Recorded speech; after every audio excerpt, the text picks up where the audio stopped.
Naka-ground strapping tayo. Sinubukan natin yung modified ignition coil. Ito guys, so mga ka-wiring. Lakas.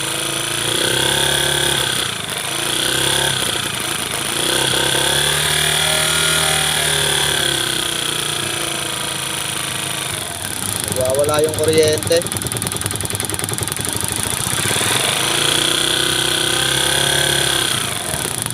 Yan. Ay, nag-ground strapping tayo.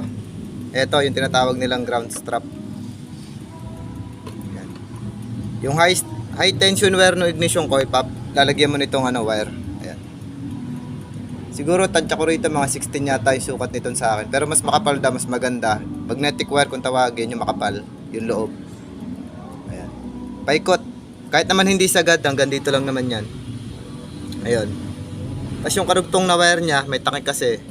Ito, yung karugtong, yung dulo, ilalagay sa negative ng battery. Ito yung karugtong nun.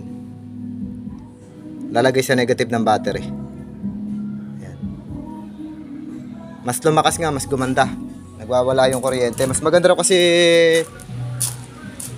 malakas ang kuryente, mas maganda sunog ng gas.